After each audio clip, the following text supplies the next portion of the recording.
And now, you just crossed over into the Logan Zone.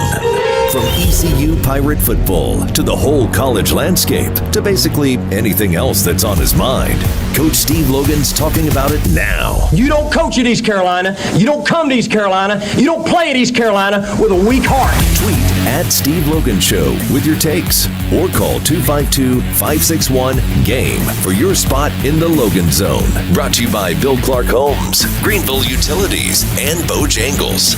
Now, here's Steve Logan.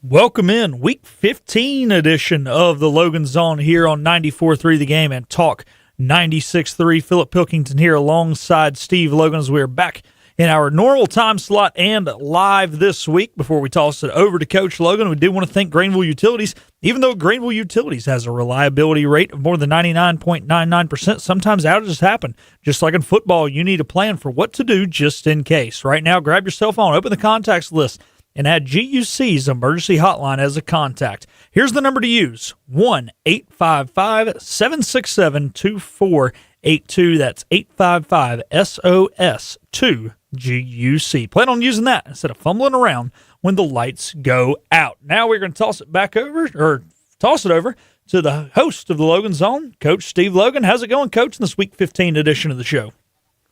I'm doing well, Philip.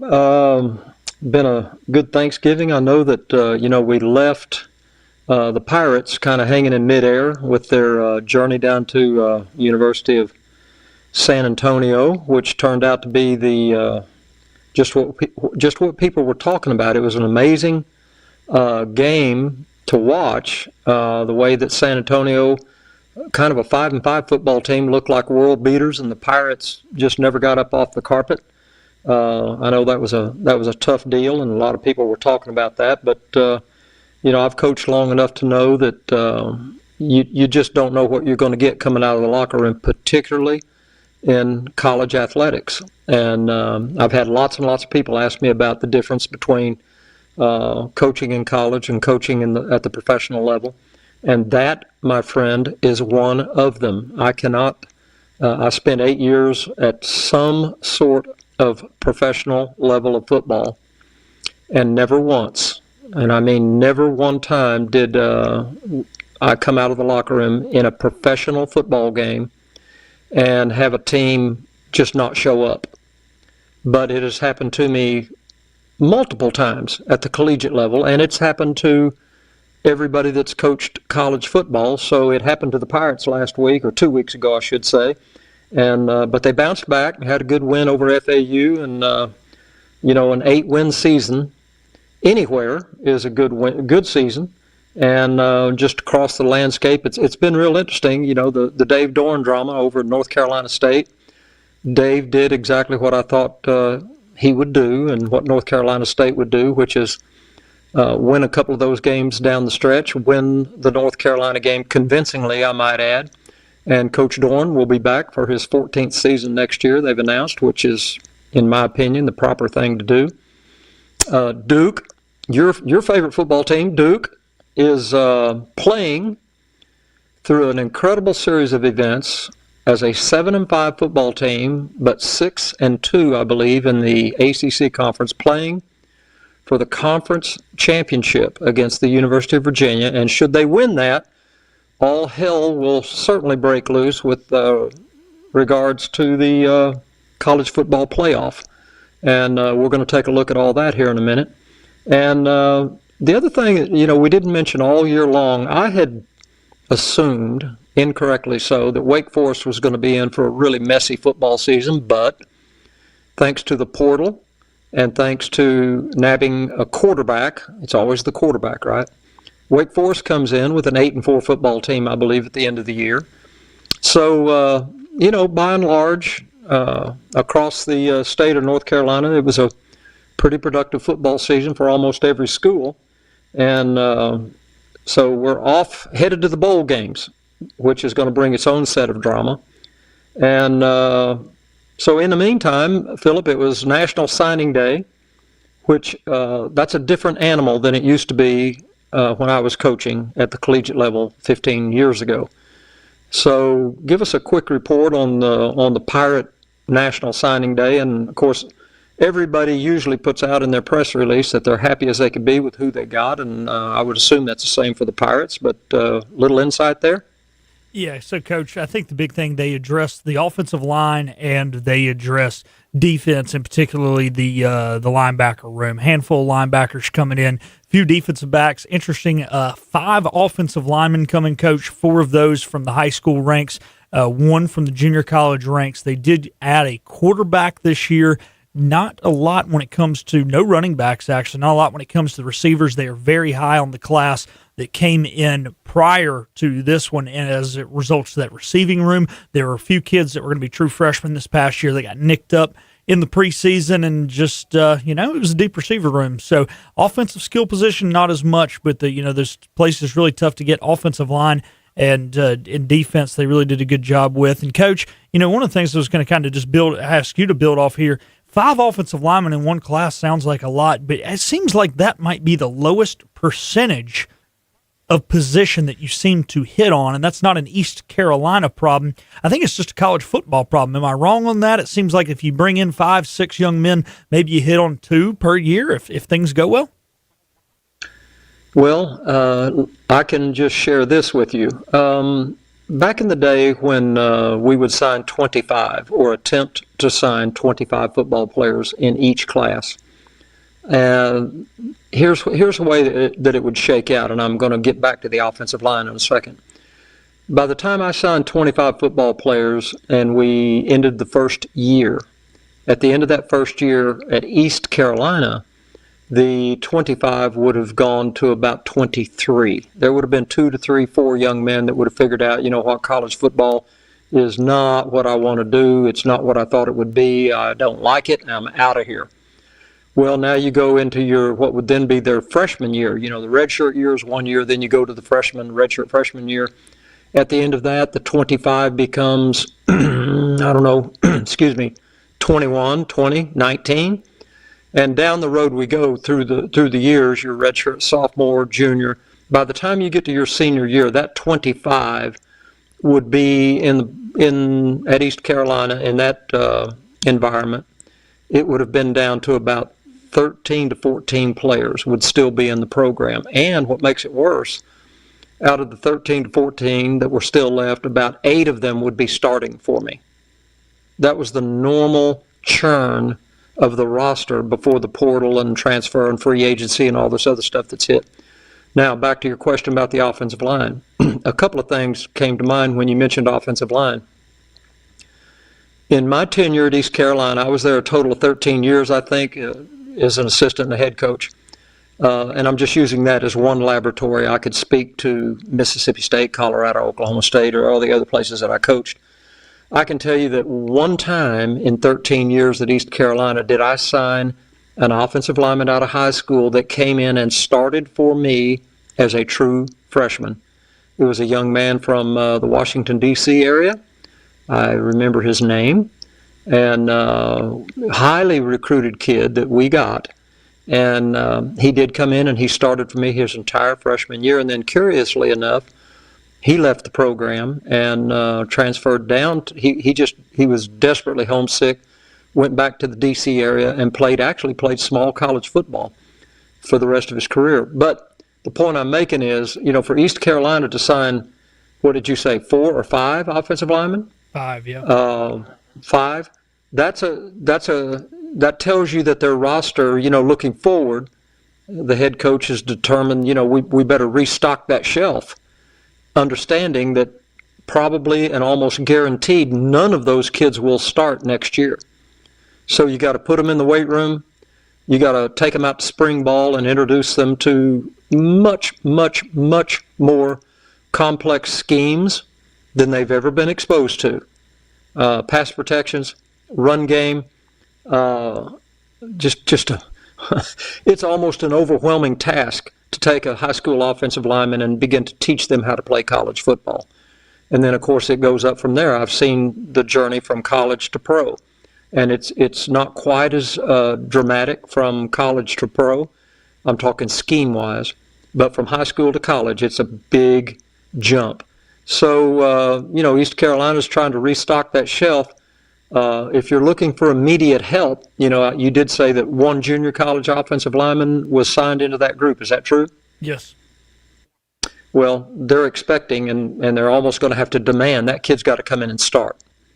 And so, that's kind of what below the surface looks like for that portion of the recruiting class that you're alluding to for East Carolina. But, the offensive line thing, the old saying, it all starts in the trenches. It is absolutely true. And, as an example, nobody will forget that watched the East Carolina Pirates play in the 90s. We had a running back one year by the name of Scott Harley, great kid, and he may have led the nation in rushing one year. If he wasn't one, he was 2, 3, something like that. It was a ridiculous. We were running the football at a rate that nobody could believe, and Scott Harley was one of the nation's leading rushers. The next year, we graduated that entire offensive line. We had a bunch of good kids starting out the season. Scott Harley was still with us, and the next year we could not run the football 5 inches. We couldn't run the football 5 feet. And, it's the offensive line. So you ask any football coach, do you want a great running back or a great offensive line? You take the great offensive line every time. If you add a great running back to that, then you've really, really, really got something. But you take a great offensive line with an average running back, you will be fine, and you will be able to win football games with that idea. But the great running back, rarely, almost never can a great running back express his abilities behind a bad offensive line. It's just not going to happen. So, addressing the offensive line, and, I'm going to touch a little bit on how you spread your money in the locker room now that we're playing professional football at the collegiate level. I believe we've all learned that, of your money available, if you're going by NFL distributions, if you're going by money available, you start with the quarterback, and that's about a 22-25% take of your money available. And then guess where the next 25% is going? It's going to the offensive line if you're operating on NFL standards, which I think slowly the collegiate people are coming around to that idea. So that just tells you the importance of the offensive line. You just can't play football without those guys. And so, there's a little dissertation on, the recruiting. And how many did you say that East Carolina signed? I think after last night it got up to 16 total. 5 off. 16. Okay. Yeah. Okay. Well, that'll be interesting. So, by the way, I mentioned the show maybe right after the Memphis game. I believe we did a show after the Memphis game. I can't recall. But anyway, one thing that I've commented on to several people, it was senior night at East Carolina, and I was amazed. East Carolina had 27 seniors on this year's football team. I've never seen that at the collegiate level. Well, guess what?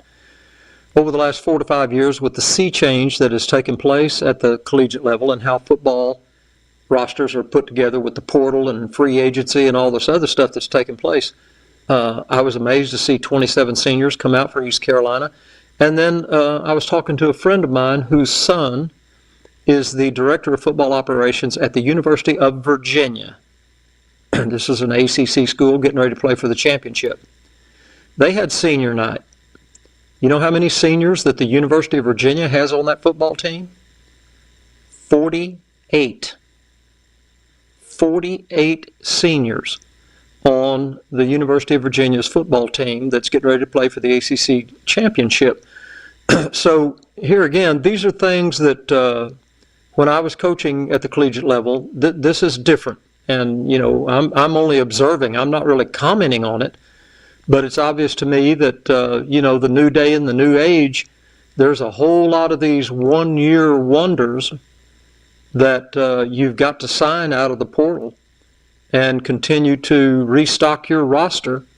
And you're going to find a fifth-year football player that's available from the University of Maryland that is going to come in and play left tackle for East Carolina for 1 year. And so suddenly where as I mentioned, signing a class of 25 and having 8 seniors left, or maybe 10 to 12 seniors left at the end of 5 years, that model is up in smoke. That's the old school. That doesn't happen anymore. So most of these rosters, I'm getting educated to this as well. Most of these rosters now are going to be top heavy, with the exception, and again, as I'm making these comments, I'm talking about the majority of college football.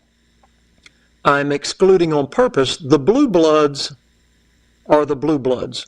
Okay, Texas is going to be able to sign, 20 high school football players and retain them, first of all, because they're high quality football players, number one. Number two, they can afford and pay them well enough to stay, which, that brings up another point. I was reading in detail, I talk out both sides of my mouth concerning this new day and age. The opportunities that are available now to the have-not football teams that is being exhibited by Vanderbilt, Indiana, Wake Forest this year winning 8 games out of nowhere, Duke playing for the ACC championship, and we can go on down the list to the surprise people that are in the top 25 this year that are not blue blood, and in fact have never been in the top 25. The opportunities that are available to these guys, when I say that Texas can sign 20 and retain them, that's relatively true. But here's what the Vanderbilts and the Dukes and some of these other, have not, Indiana, what they have found out is that you can go to Alabama, you can go to Texas, Georgia, and in fact, Kirby Smart, the head coach at Georgia, commented on this the other day. He said, we've still got a lot of talent in our locker room at Georgia, but we're losing our backup players to the portal and to a paycheck. So Georgia is more easily able to restock out of the high school than, let's say, East Carolina.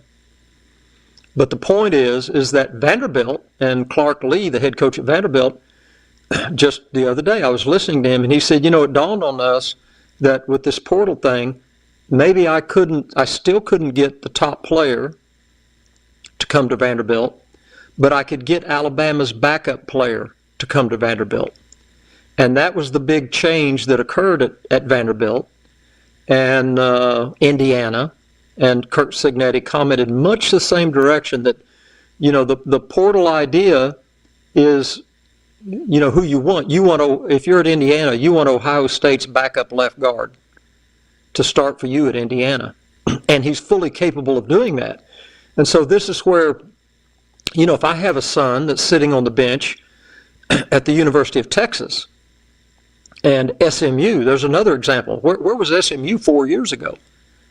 SMU was playing American Athletic Conference football. And last year they won the ACC, and this year they were a football play away from playing for the championship again. But so again, there's your example. Do you want to start for SMU or sit on the bench for Texas?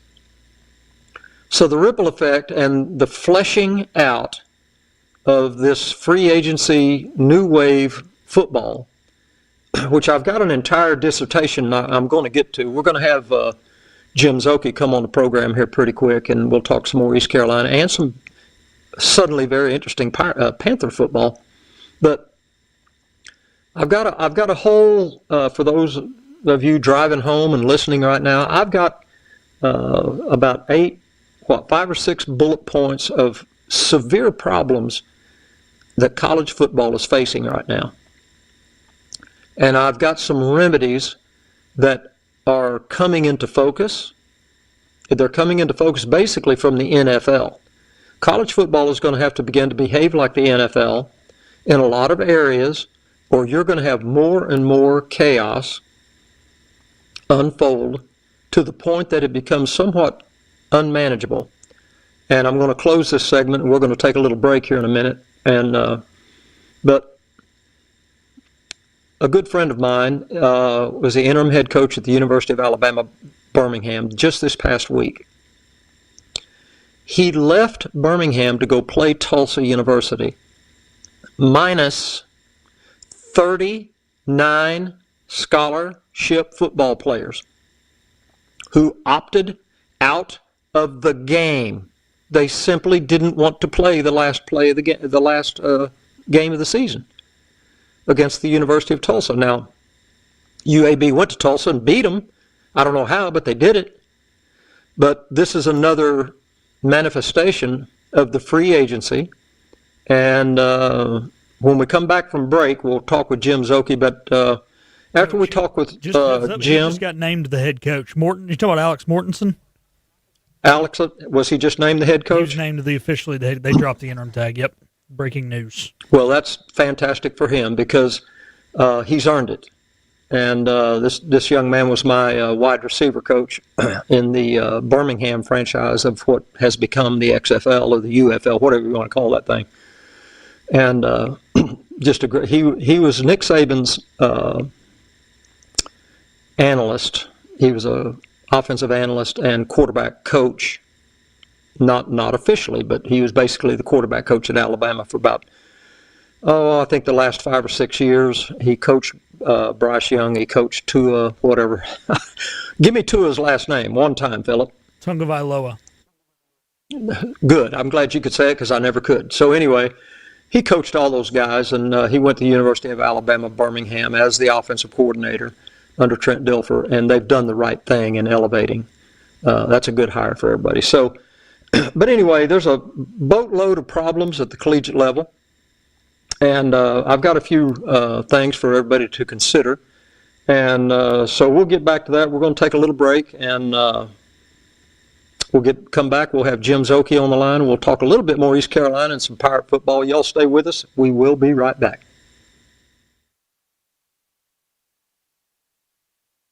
I want to take a minute here to tell you about Bill Clark Homes. The football stadium, the baseball stadium, the Pirate Club, whatever it is, Bill Clark Homes has always been there for ECU. The reason they can do all of this is because Bill Clark Homes continues to build quality homes and neighborhoods in both the Greenville area and in the Wilmington area. And whether it's Greenville or Wilmington, you can choose your school district with several homes under construction and available now in both markets. Eastern North Carolina's premier home builder, Bill Clark Homes, building family traditions.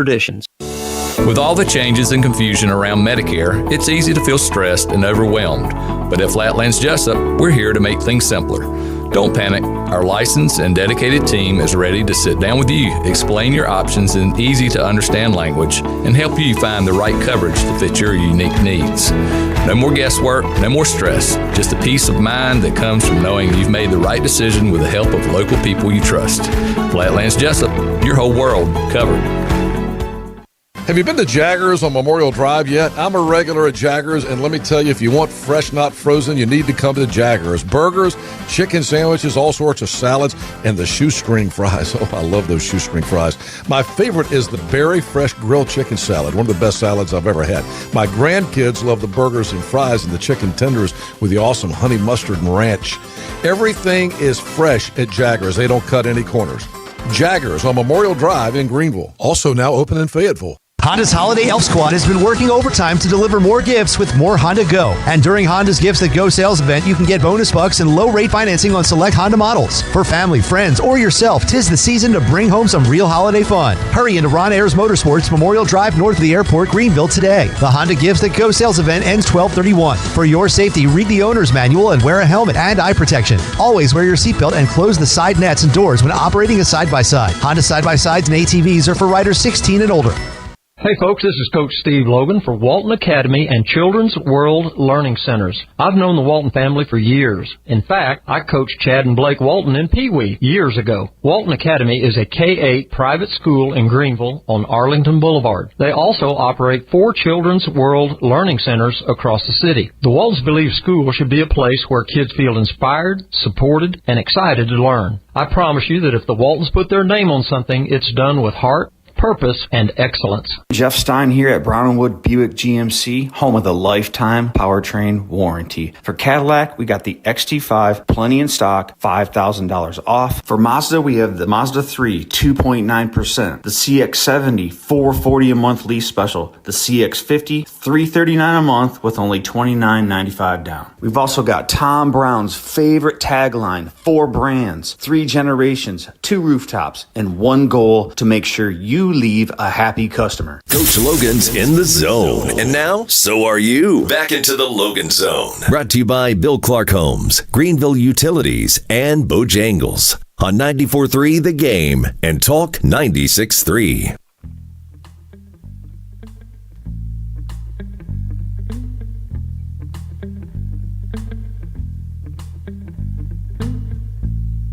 Welcome back into the Logan Zone here, Week 15 edition of the Logan Zone. We're about to hear from Jim Szoke, despite the Pirates and the Panthers being off this week. We gave Jim last week off, so we're suckering him into working this week. But before we bring in Jim, we're going to talk about Bill Clark Homes. Bill Clark Homes has always been there for ECU, and they can continue to support year after year. Bill Clark Homes continues to build quality homes and neighborhoods in both the Greenville area and the Wilmington area. And whether it's Greenville or Wilmington, you can choose your school district with several homes under construction and available now in both markets. Eastern North Carolina's premier home builder, Bill Clark Homes, building family traditions.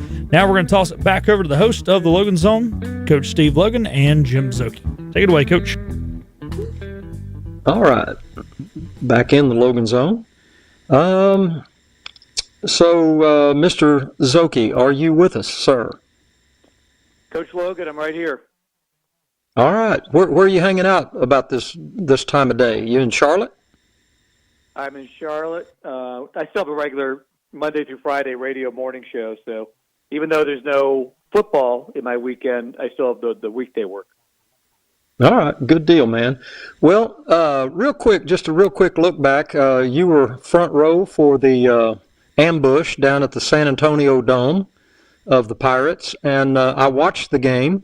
And like everybody else, I was amazed watching a San Antonio football team that was 5-5 look like Super Bowl champions suddenly, and a little bit taken aback. The Pirates were, I think, a little shell-shocked and tried to wake up, but woke up a little bit too late. But your comments on that, and then we'll move forward. A quick comment on the Florida Atlantic game, which kind of healed things up. But give me your take on those two events. Yeah, that's college football, right? You lose by 34 points, then you turn around and you win by 39 points. The next day, both road games. And, there's always that one outlier game, and for the Pirates in 2024 was that game at Charlotte, and that wasn't even a good Charlotte team last year. And then this year it was the UTSA game, and I don't know, we've talked about that dome before. It's not like there were that many people. I would guess there were probably 15,000 people there.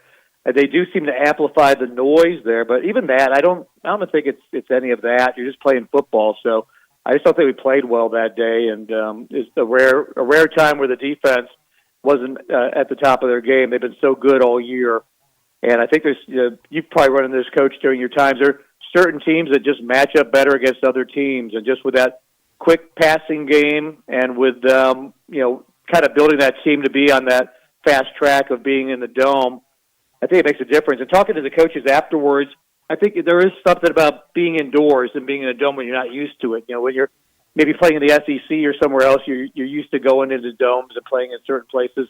The field's flat. Just everything's a little bit different. The lighting's different. All that stuff. It's a factor, but it shouldn't be 58 points worth of a factor. But it was great to see them bounce back at FAU and honestly take care of that game early. I thought that was an FAU team that could put up a lot of points. They put up 500 yards and 45 points, I think, on UConn the week before. So the defense completely flipped it around the next week, and obviously the offense scored at will in the first half of that game. So that was the biggest thing, is they bounced back that quickly, and they never did lose 2 games in a row this entire regular season. Well, I mean, Jim, like in your morning show there in Charlotte, okay, do you get a sampling of University of North Carolina football, North Carolina State, Duke, the regular roundup of the ACC locals? Yeah, with our sports station, like some on news talk stations, kind of like a Henry Hinton kind of show, and then we have a sports talk station that I pop into.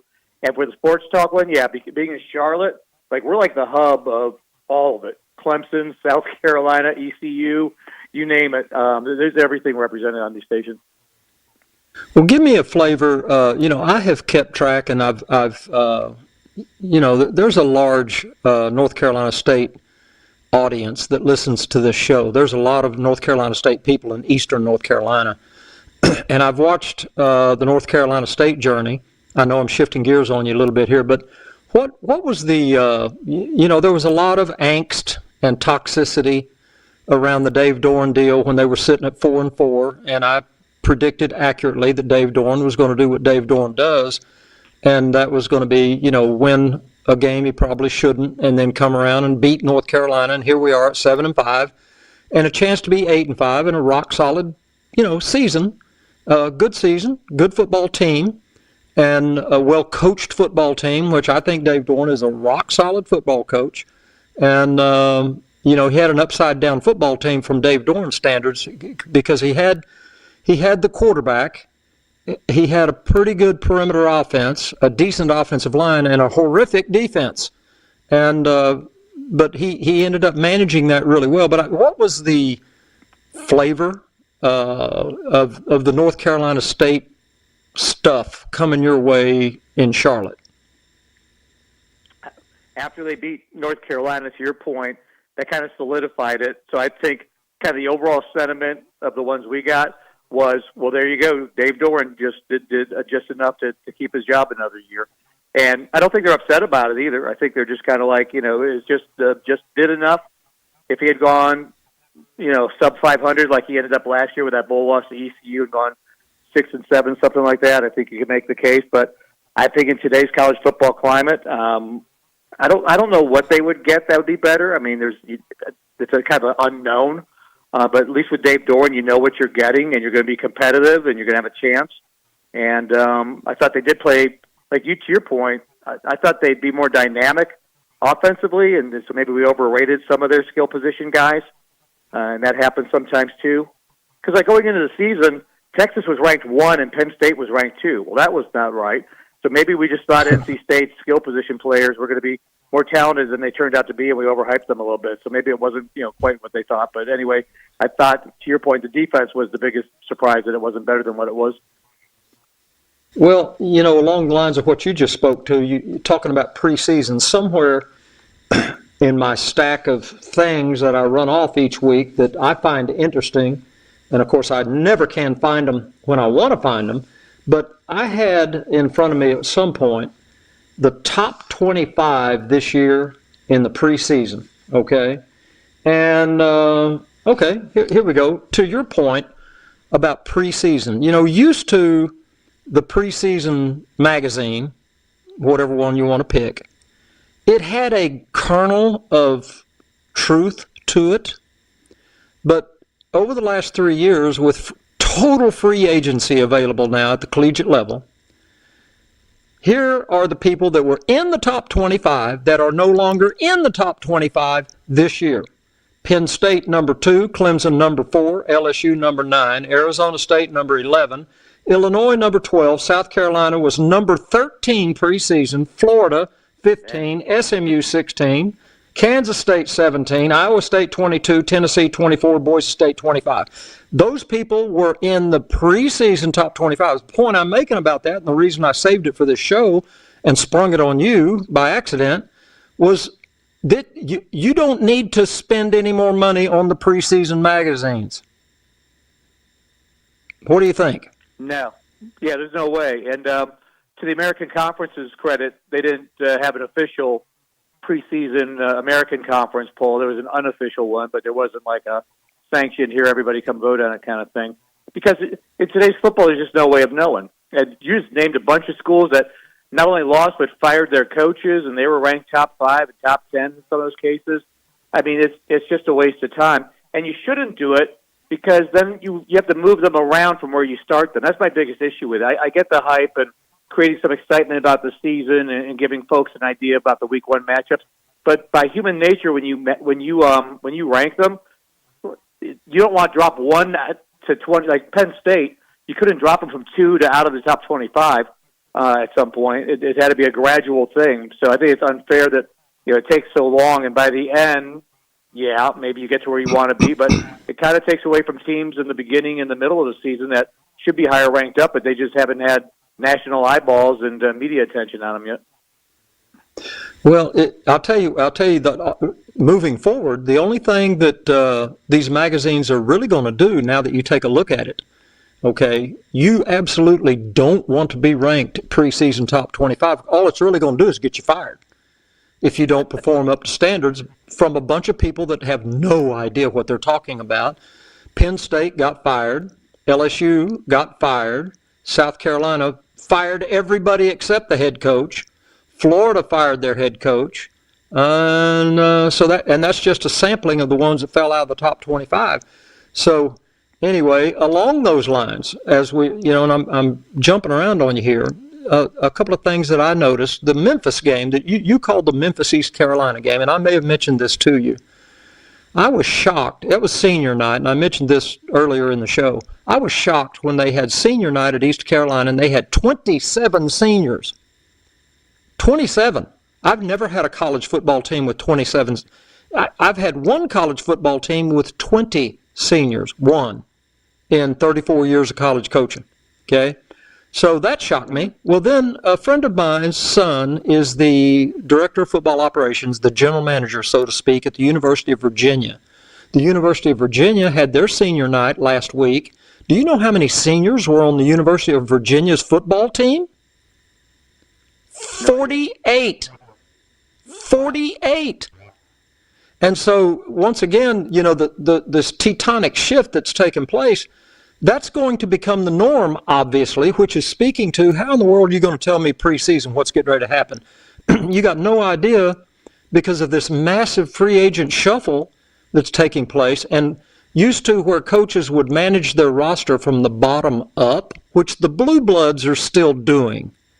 Georgia can restock with a great freshman class. Okay, East Carolina cannot. And basically, probably North Carolina State cannot. But Georgia can, Alabama can, Michigan, Texas. That they can still operate kind of in the norm, but they are going to lose their backup right guard after he sits on the bench for 2 years. That kid is going to go play for somebody else. But again, 48 seniors for the team that's getting ready to play for the ACC championship. I mean, yeah. I guess it's just the coach in me, but I can't wrap my brain around that. I think this is like a tangent to what you're saying, but to back it up to the preseason, do you think the time has come to maybe not have like a traditional spring game, but do like the NFL does? The reason the NFL has preseason games is to evaluate the rosters and to get them some sort of game action, not quite regular season speed. Does college football need that for coaches and for players, just to know what you've got because you're bringing in so many new players every year that instead of playing yourself in this purple gold game, kind of a spring game, what if you did something closer to the season to get the coaching staff and the players acclimated to systems and even just figuring out who should be playing and that kind of thing, do it more like the NFL model? Well, Jim, preparing for this show, let me tell you what I put together, and I'm not going to bore you with the whole thing, but I put together some of the giant issues that are facing college football right now. And it has to do with free agency. It has to do with coaches that can leave or come at any given time during the season. It has to do with insane scheduling. And every one of these points of chaos, I've got free agency, I've got conferences that are insane, 17 people in the ACC, and one of them is out on the West Coast. I mean, you can't make this stuff up. You've got conference championship games getting ready to be played this weekend, and guess what? The weekend after that, they got to go play in the playoffs, and in the meantime, somebody like Ole Miss, they get an open date before they have to play in the playoffs. So they're getting rewarded for not being in the conference championship game, and I'm getting really upset just talking about all this, but the point I'm making is you just walked right into the answer to every one of these issues that I've got a bullet point is the NFL. NFL model. Now, there's a surprise. You want to know why? Because we are playing professional football now. And everything that was collegiate is no more. It's just gone. And nobody, I mean, people are coming around to it, but the college presidents, Greg Sankey that runs the SEC, and he's the guy, and he and the guy at the Big Ten, they just keep throwing stuff up on the wall and see what sticks. And it's so chaotic right now. And let me jump to one more point. And did you know this, Zoke? Listen to this. The University of Alabama, Birmingham got on the plane in Birmingham last week, flew to the University of Tulsa, minus 39 scholarship football players that opted out of the game. Did you know that? I did not know that. And UAB won.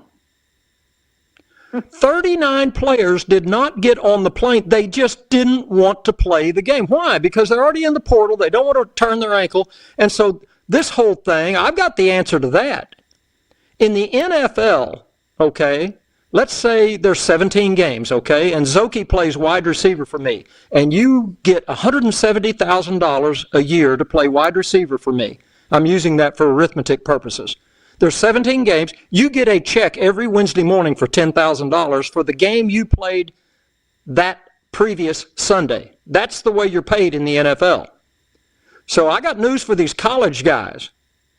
If I've got 39 guys at the University of Alabama that are getting 1 penny from me as a head coach, general manager, athletic director, doesn't matter. You only get paid for the game you just played. Nobody at the collegiate level is doing that, I can tell you right now. They're not doing that, but they're going to have to. And so at least if Johnny doesn't want to play next week, he damn sure is not going to get a check on Wednesday morning. Yeah, Make sense? sense? It's crazy to me that system exists in college because of the fact that there's been a couple disputes between players and schools about what their NIL deal was. But there's absolutely no other line of work where you get paid all your money up front and then you show up for work. There's no incentive for some of them. They were just there for the paycheck as much as anything else. Now, granted, there's a ton of kids that go out there and compete and want to play football because they love football. But for the ones who are just out there trying to make money, there's just no incentive for them to try hard, even if they show up, even for them to practice hard or try hard because they've already been paid all the money up front. Well, and I'll go further. I mean, right now, I'll just be open about it. It's not a secret or anything. East Carolina University is on the verge of losing their quarterback. Okay? And he may go, he may come, he may stay. I don't know anything about it. But this is routine business now. So East Carolina is preparing to play a bowl game. True? True. All right. Well, they say, well, Logan, how are you going to handle the money on that? Exactly like the NFL. In the NFL, I just described Zoki's playing wide receiver for me. He gets $10,000 every Wednesday. We got 17 games. His total contract agreed to was $170,000. You get $10,000 every Wednesday. Uh-oh, here comes the playoffs. Now how do you pay Zoke? You pay Zoke another $10,000 for playing the playoff game.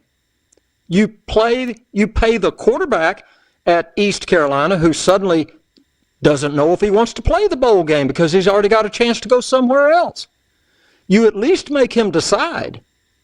You know, you can play and get this paycheck or not, but you're not getting the paycheck. You can't have it both ways. And so anyway, I'm just going on and on. All week long, I'm just hearing just the chaos of college football. And every time I'm going, well, that's stupid. What's the answer? The answer is right in front of everybody, including scheduling. Okay? How does the NFL do it? Well, the reason nobody wants to come around to these answers is because nobody has fully admitted this is professional football. But it's professional football with no guardrails. I mean, right now, if the NFL was operating like college football, you could have had Bill Belichick preparing for the Super Bowl, and he just walks away from the New England Patriots because the Philadelphia Eagles offered him $40 jillion. Sound familiar? Yep.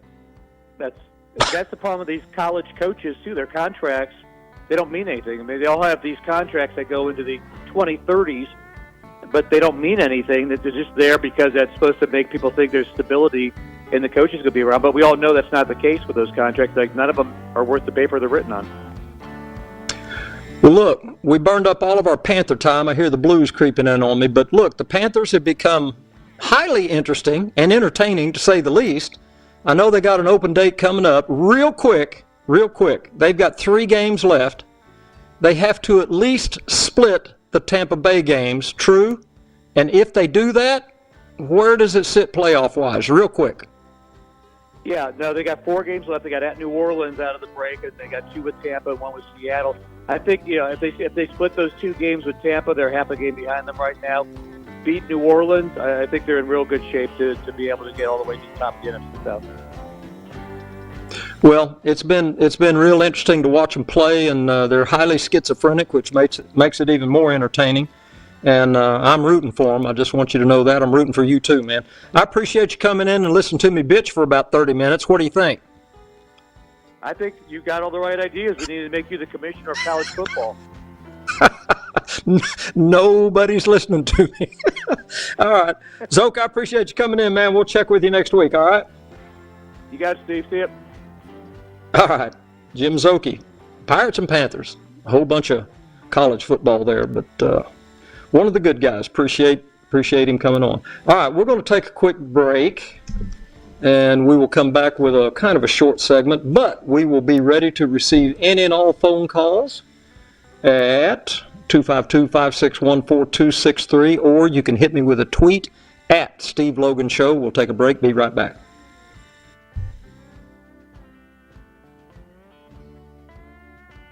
It's bow time.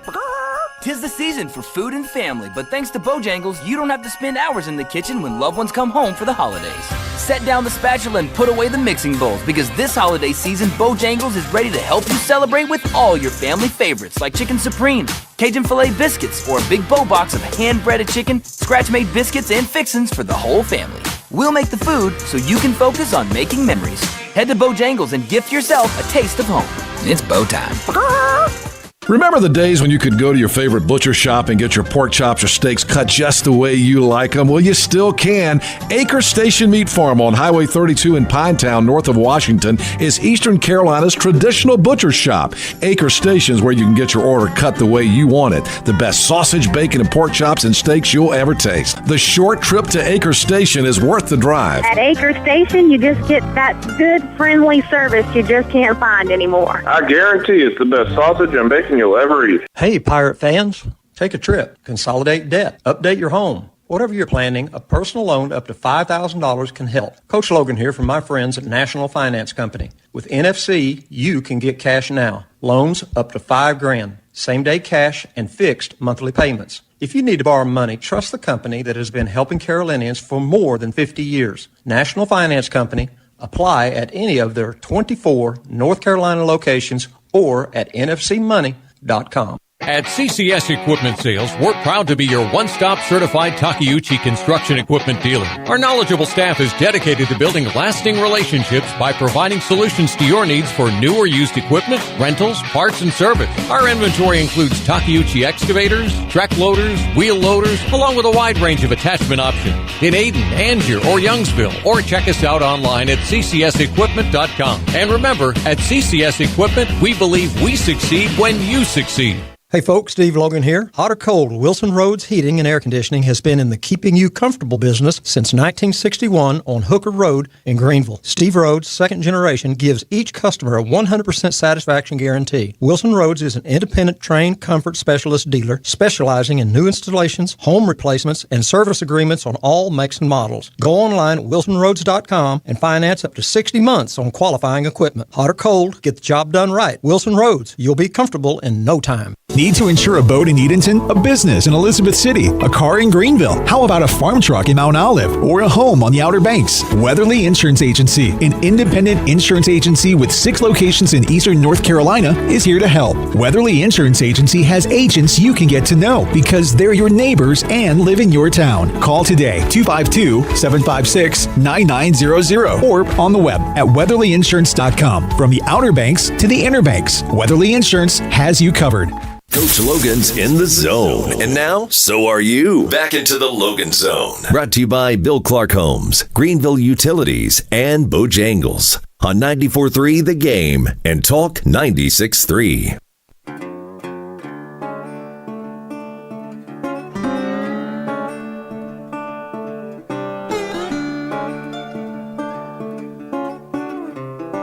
Welcome back into the Logan Zone. We're taking your calls the rest of the way at 252-561-4263. And the best caller will get a Bojangles 8-piece tailgate. Bojangles football season is tailgate season. And again, this year, Bojangles is a proud partner of ECU Athletics to celebrate Pirate football. No matter where you are on game day, pick up a Bojangles tailgate box with all the chicken, fixins, buttermilk biscuits, and fresh brewed tea hungry fans want. Remember this, Pirate Nation, when you want to step up your game day festivities, it's Bow time. We do have Demetrius and DeMarco standing by to answer your calls at 252-561-4263. But for now, we're going to toss it back over to Coach Logan. All right. Got a bunch of things. I can jump around here. A couple of things I found of interest. Clemson goes 7-5, and the fans want Dabo to make big changes, which he's in the process of doing. So he's overhauling his staff right now. NC State goes 7-5, and they have to confirm that Dave Dorn will return, which they've done. The University of California went 7-5, and they fired the football coach, Justin Wilcox. Duke goes 7-5, and guess what? They're playing for the ACC championship. So what does 7-5 get you? There's just no telling. It can aggravate a fan base. It can get them to fire you. It can get them to give you a new contract. It can get them to you could be playing for the championship. Philip, you're a Duke aficionado, okay?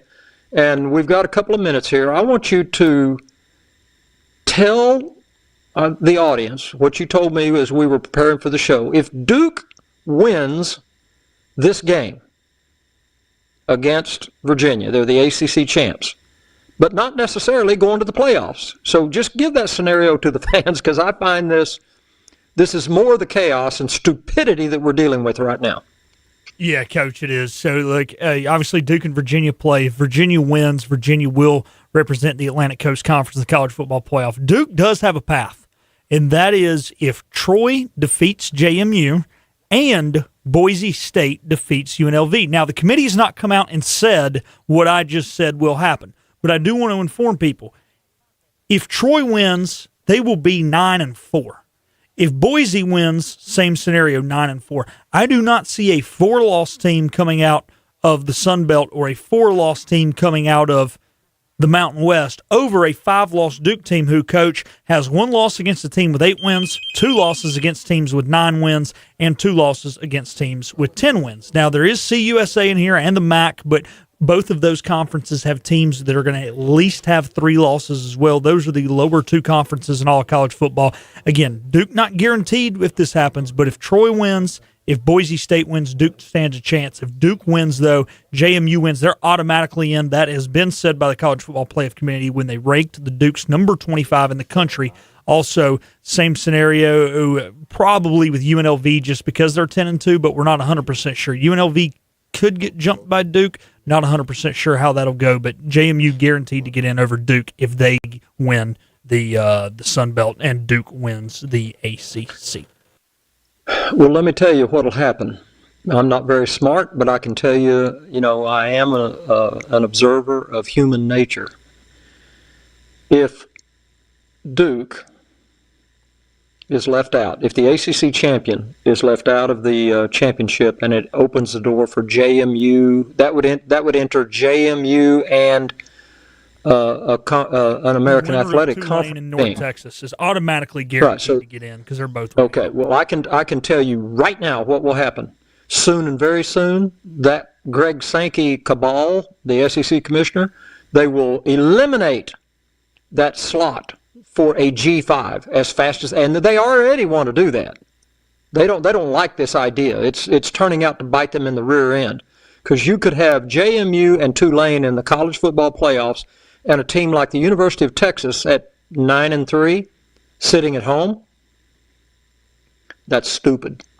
It's just stupid, and they're not going to let that money get away too. On top of all that, so we got a caller on the line. So let's get to him real quick. We got a few minutes here. Dave, you're on the line. Be quick. We're up against a break. What you got, man? Well, I'll make it real quick, Coach. I think the saga of college football world the last week has been Lane Kiffin. Yep. I'm just going to ask you as a coach, how do you leave your team that's getting ready to play in the college football playoffs to go to LSU and just sell your soul for no loyalty whatsoever? And I know we're hard against the break, so I'm just going to hang up and listen to what you got to say about that. Okay. Dave, that's a legitimate question, but Lane Kiffin answered that question the best it could have been answered. And here was his answer. I believe he was 8-1 at a press conference. And they asked him about, are you going to leave? Are you going to stay? And he said, look, we're 8-1 right now. If we go 8-2, I might get left out of the playoffs. If I lose another game and suddenly we're sitting here at 8-3, I could be getting ready to lose a lot of my players in free agency. If I lose a fourth game, I'm going to lose my job. So, Dave, when you're and I've been on the other side of this argument. I've been a head coach, and it's just a situation to where you need to get your money, as much of it as you can, and save it, because it's a terminal profession. You are going to get fired. So it's a situation to where if you're sitting on a strictly business basis, Lane Kiffin did exactly the right thing. Year after year after year, LSU is still going to have a better chance to go into the playoffs and play for the national championship than Ole Miss is going to have. That's just a matter of fact. There's money at Ole Miss. There's stupid money at LSU. And they've already told him, this revenue share thing, this is something that I'd be interested, Dave, to ask you what you really understand about the way that the college football teams are paid. There are two money streams coming into the locker room. One is what's called the revenue share. That comes through the NCAA, through the university, to the student athlete. And it's a significant amount of money, about $14 million per locker room. On top of that, there's NIL money that to this day is unregulated. They say it is. It's not. It's a free-for-all. Okay? So LSU is sitting there and they could have $40 million on top of the rev share available for the football locker room. Ole Miss is not going to ever have that. There's not enough cotton farmers with that much money. So if you're just being pragmatic, understanding that you are going to get fired, you can't blame Lane Kiffin for taking advantage of what the system is doing right now, which is total capitalism, total free agency, and you can take loyalty and all that other monkey business and school, rah-rah for school XYZ. Screw that. Every player in the locker room, every coach that's coaching is looking in one place. Paycheck. What's the paycheck look like? That's why Vanderbilt can go and beat Alabama these days. That's why Indiana has a chance to beat Ohio State. It's pro football, man. We got to take a break. We'll be right back. When we come back, we'll continue to take a look at the chaos of college football.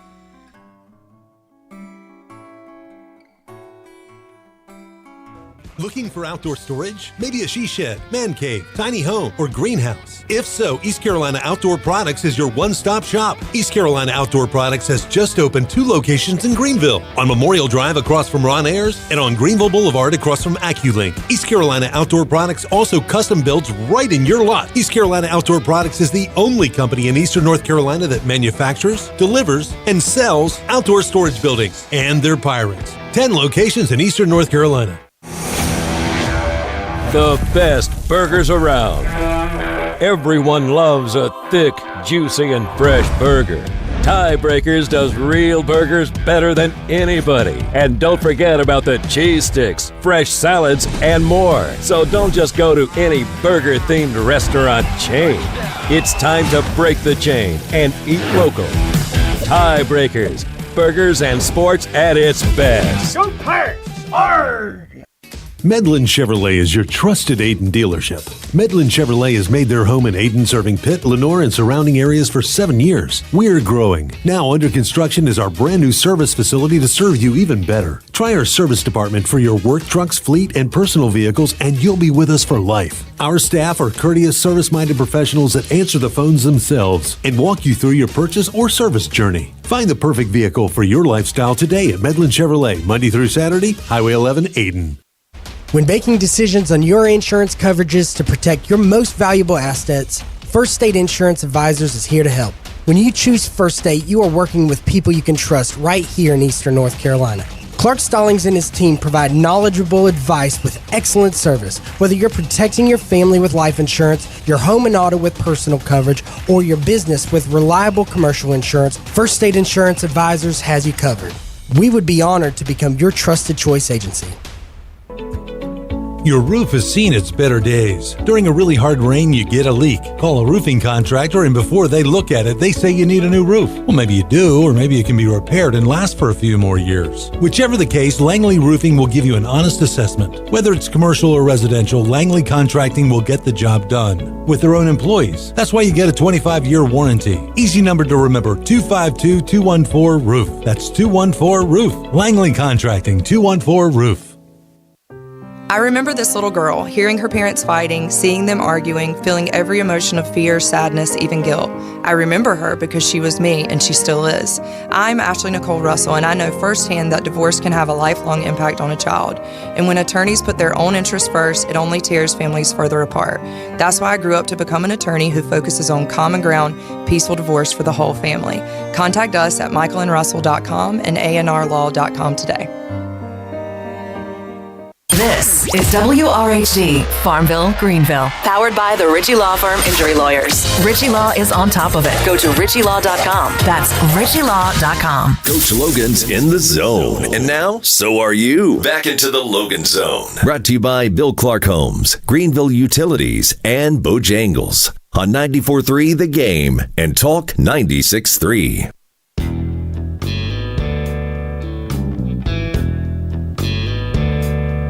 Welcome back into the Logan Zone here, Week 15 edition. We're taking your calls the rest of the way. However, Coach Logan, I hinted at this before the show. I actually have a question for you, and it builds off what you were just talking about, and them not going to allow a Group of 5 team to have a seat at the table unless, like Boise State last year, they're ranked high enough. They'll let them in then. But why is it this way with FBS football? Because FCS, every conference champion gets in. College basketball, every conference championship gets in. And the 69th team in college basketball, they're ticked off, but they're ticked off that they didn't get in over other Power 5 team here. They're not mad that Campbell gets into the NCAA tournament. Why can't the FBS shove it where the sun don't shine and play the same as every other collegiate sport where every conference champion gets in? What is wrong with putting this thing at 24 and allowing all 10 conference champions to get in? And sorry, Texas, that you weren't good enough. Why the heck does FBS football think they're more special than everybody else?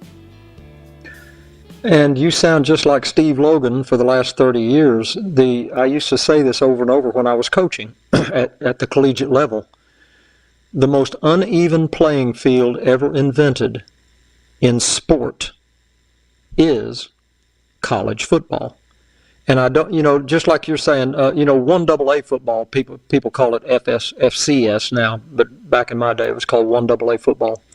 For years and years and years, and to this day, they've always had a tournament, and it was a level playing field for anybody that won their little conference, and you go in and you play the tournament, and you get a true champion.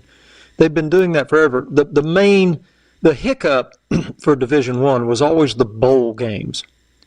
And, Division I football never really embraced a tournament idea until just really very, very, very, very recently.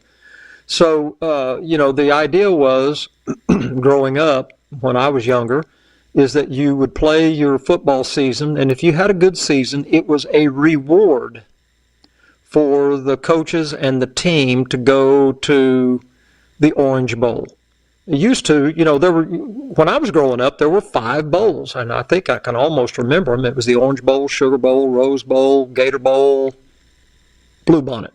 Those were the 5.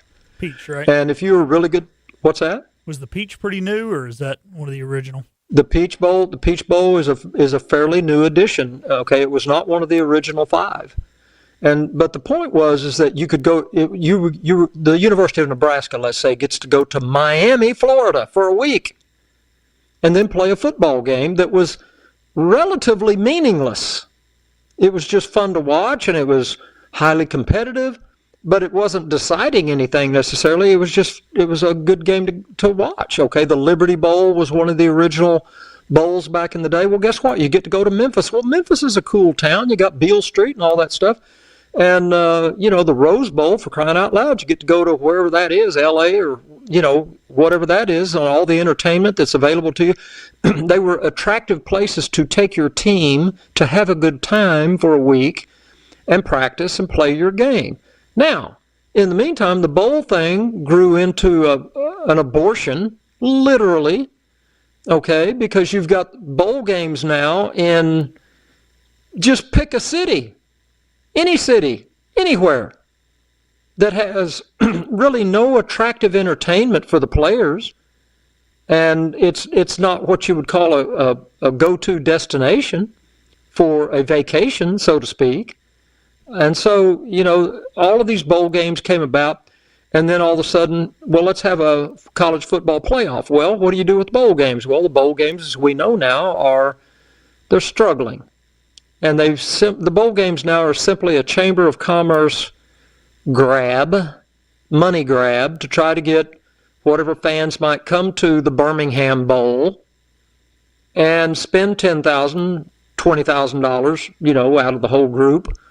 And, it gives the local economy a little boost. But, and I know, going to a bowl game in Birmingham, Alabama, what are you going to do in Birmingham, Alabama? You're not going to the beach. You're not, that's where the, like I say, it's just not what the bowls were meant to be. It became something else.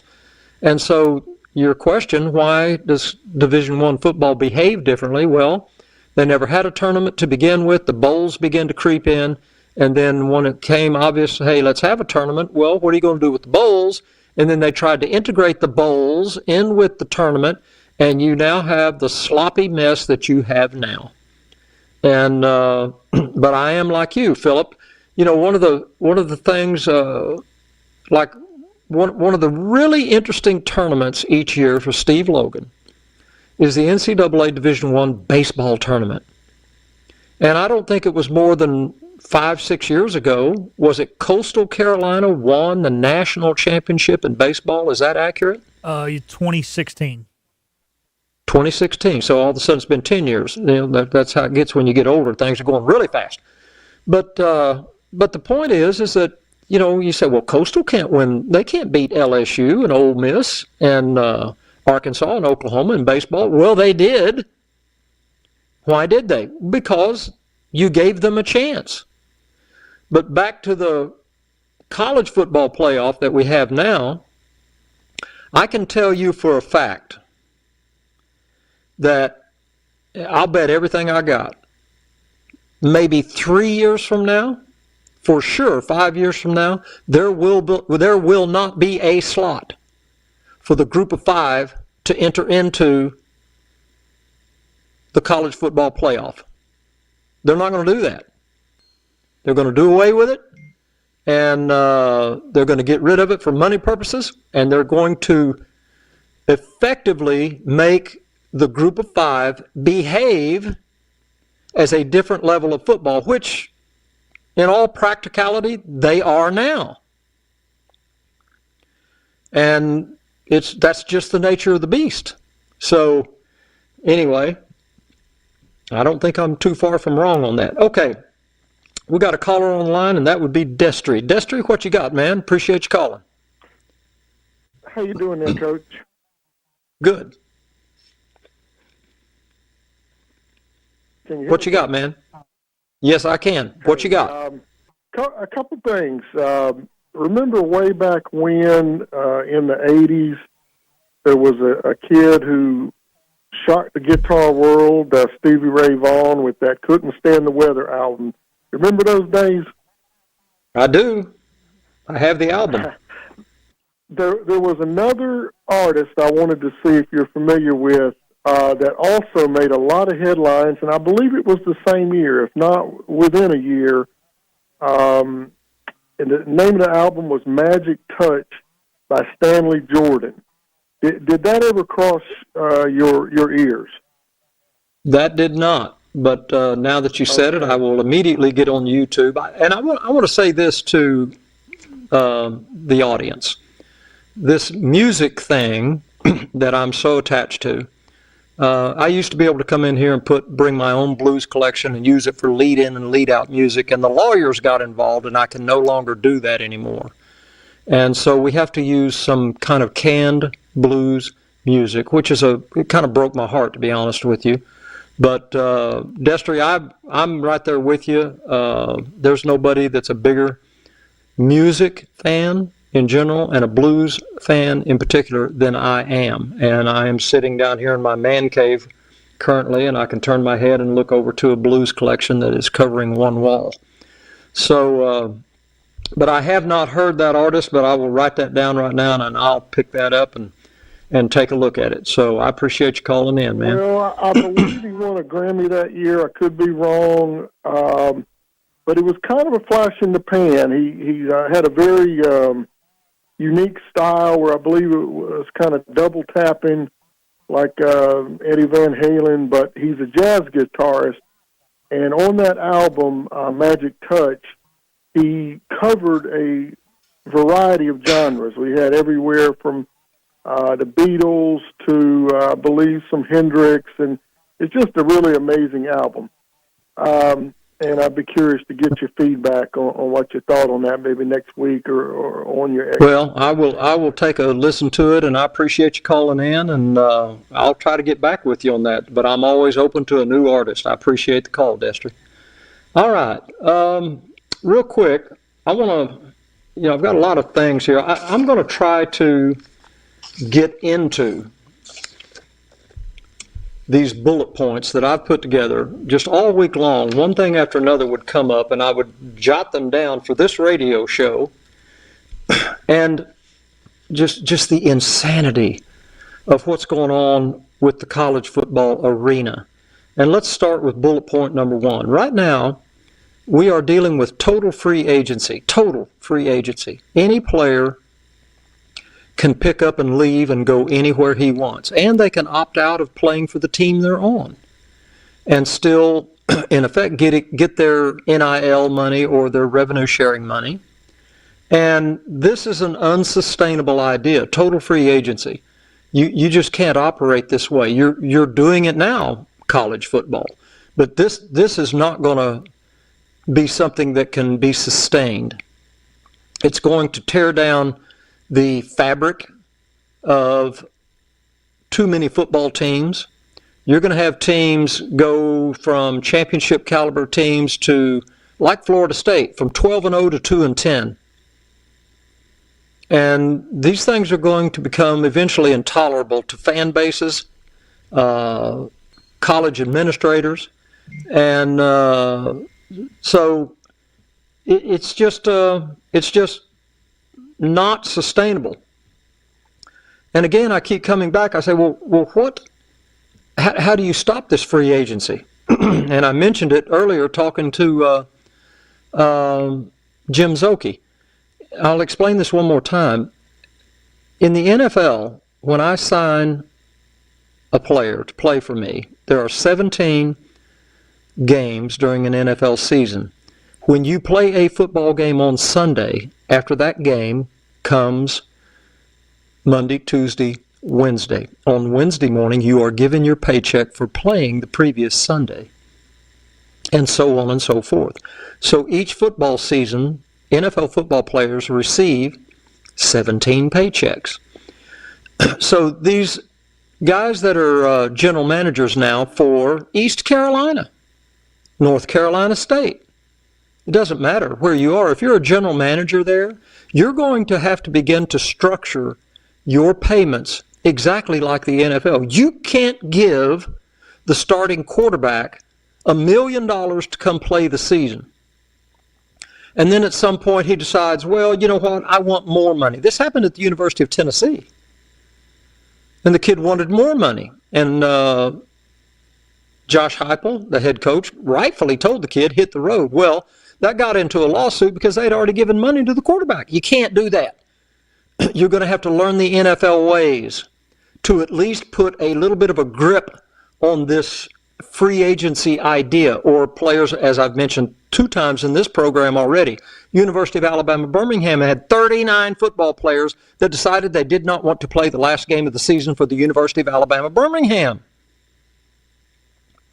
If that's what you want to do, you would have begun the season, if I'm the general manager at Alabama Birmingham, and you were getting, we had 12 football games to play. You would have gotten 1/12 of the money coming to you by the week. And if you don't want to get on the plane to go play the University of Tulsa, you're certainly not getting your final paycheck. That at least gives you some sense of responsibility or result of your actions. There has to be some guardrails. This is how the NFL does it. That's point number 1. Point number 2, conferences. Folks, right now, the American Athletic Conference has 14 teams. And it's become obvious now when you have a conference of 14 teams, East Carolina they're going to play, I don't even know what, Philip, do you know what the required number of conference games it is that each American Athletic Conference team has to play? Is it 8? Yeah, it's 8 right now, but a lot of the big conferences are going to 9, and it wouldn't surprise me if the smaller ones follow suit. Okay, so therein lies the problem immediately. You assign me 8 conference games to play. Well, what if through just sheer luck, I get the bottom 8 teams of the conference, the 8 weakest teams to play, and I go 8-0. In the meantime, Memphis, they're assigned 8 games to play, and lo and behold, it's the top 8 teams of the league. As it turns out, no one knows till the end of the season. So I played 8 games, you played 8 games, and this is happening in the Big Ten right now. Ohio State and Indiana have effectively played almost nobody because they've played the bottom half. The Big Ten Conference has 18 teams. This is stupid. This has gotten out of hand. This is one more thing that's grown into a complete abortion. The SEC has 16 teams. You could, well, like Texas A&M, I looked the other day. Texas A&M was 11-0 going into the Texas game and got beat by Texas, which made them 11-1. Then you get to looking at Texas A&M's record. They had won 10 of their 11 football games against teams that did not have a winning record. They were the bottom half of the SEC.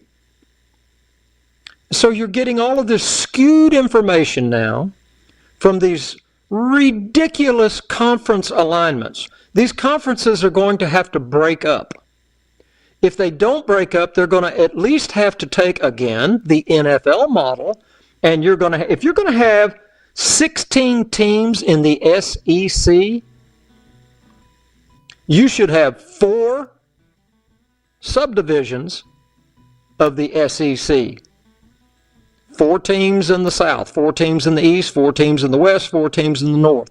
And they have to play those 4 teams in their division and then add more games to that. But here we go again. I'm talking about 9 things at once here. We are now finding out that strength of schedule, which was supposed to be a big deal for the College Football Playoff Committee that's choosing these 12 teams in which to play in this tournament, we're finding out now that strength of schedule doesn't mean anything. Did anybody notice what the University of Alabama did this week with their schedule for next year? Evidently, in the SEC, you only got to play 9 teams. And what was generally being done is the big boys were not going to schedule any more East Carolinas or Campbells because they said, well, we want to get our strength of schedule up so that we'll be an attractive entry into the college football playoff. Well, that's not true. They're not taking strength of schedule in. They're not taking it seriously. Alabama, next year, East Carolina, out of conference, along with 2 other teams. I can't even tell you the names of the schools. Alabama is going to back off and play scheduled victories, which is another upside-down manifestation of these conferences and the scheduling stupidity that's taking place. What's the answer? Again, it's the NFL. They're going to have to cut these things up into regions, make everybody play. Big boys are going to have to play big boys. You can't go play Campbell 4 times, pad your stats with 4 victories, and then play 8 more football games and tell everybody that you're 11-1.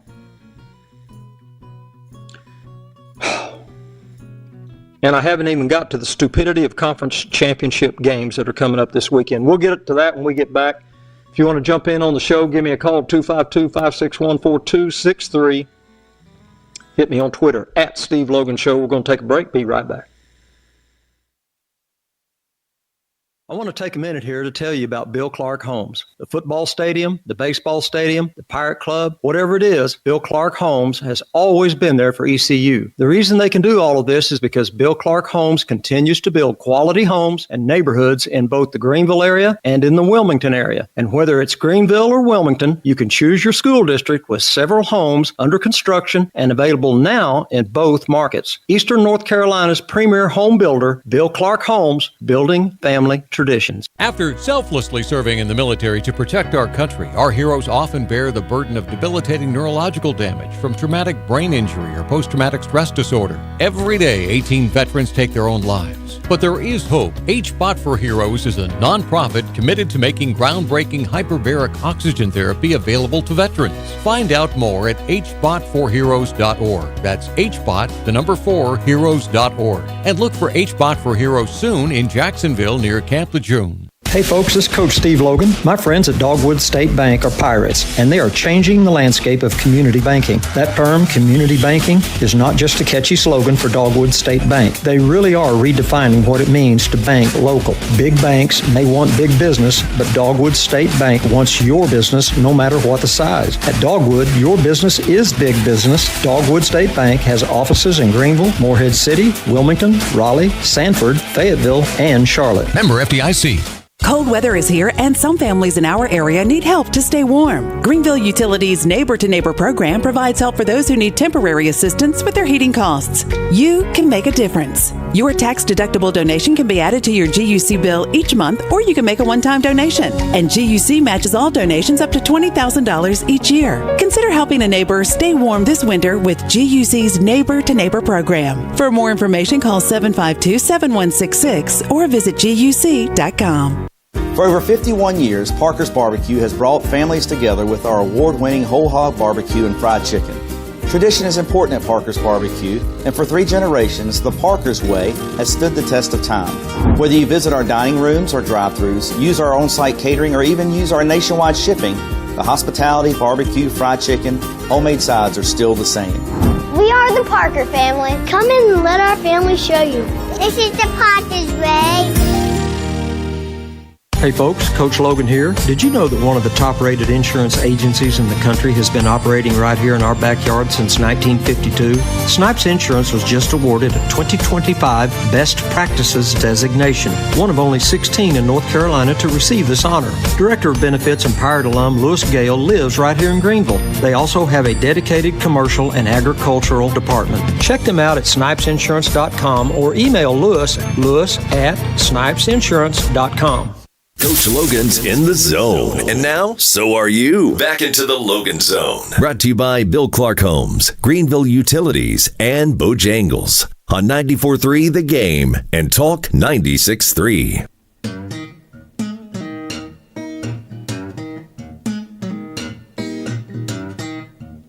Welcome back in week 15 of the Logan Zone here. About a little over half an hour left in the show, taking your calls the rest of the way. Right now, we've got Destry back on the line to ask a football question this time. Quick, take it away, Destry. What you got, Destry? Football question. Yes. ECU had some incredible defensive performances this season. What they did to close out the season was really unbelievable, giving up 3 points. And way back when, we always used to hear the adage, defense wins championships. Then we entered into, a 20, 30-year cycle where, 30, 40, even 50-point games are not that unusual. Okay. And we've kind of got ECU as an outlier here playing some serious defense. And I just wanted to get your kind of take on how unusual that is and how much of an advantage among the group of 5 schools that it gives East Carolina. Well, that's a good question, and I will say this, that during my little time at East Carolina, our best seasons always centered around us having an above-average defense. There's no question about it. That most years we were able to produce a decent offensive presentation. What we were not able to do consistently, and it's a problem with all the schools in the American Athletic Conference, is procuring and getting a hold of defensive talent, particularly the defensive front.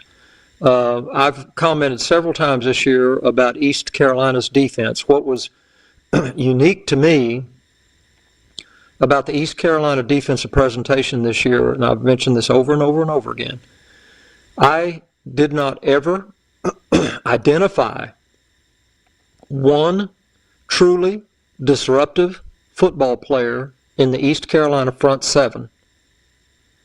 They had some good players, nobody that I thought was great, but what they did a great job of was gap containment, gap control.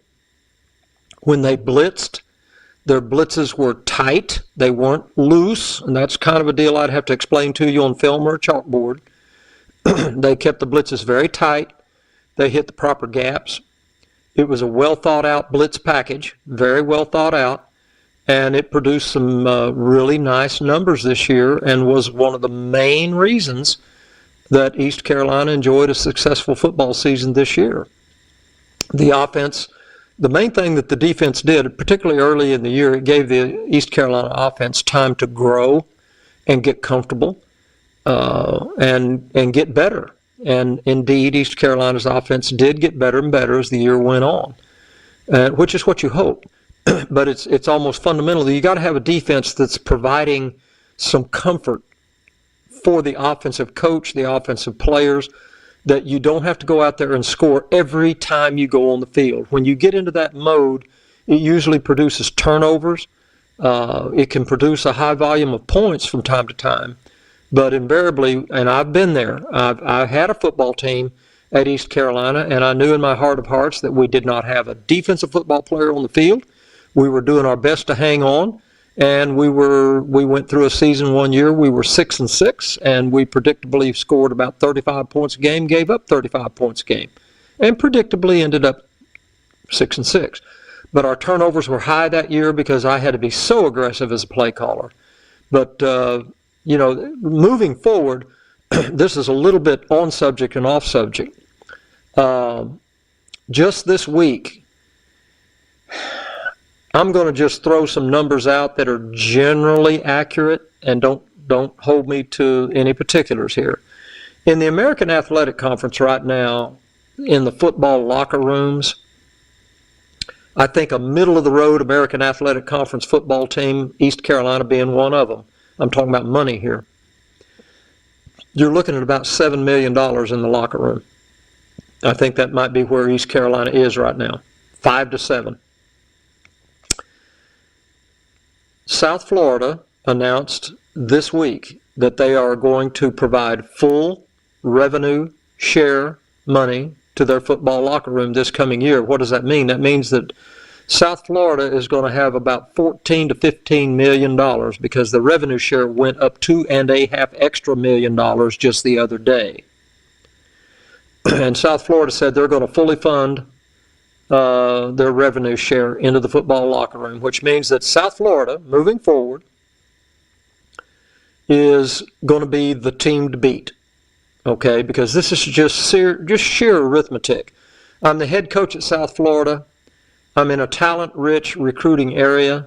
I get a chance now to take the backup guard from Ole Miss and pay him well enough to where he will come play Group of 5 football. And I'm going to have a whole team of that. I'm going to have a backup defensive tackle from Florida State. All right? A lot of those one-year wonder type guys that are becoming prevalent at the college scene now. South Florida already was, due to their fertile recruiting ground, they already were the team to beat in the American Athletic Conference. They're going to become more so now.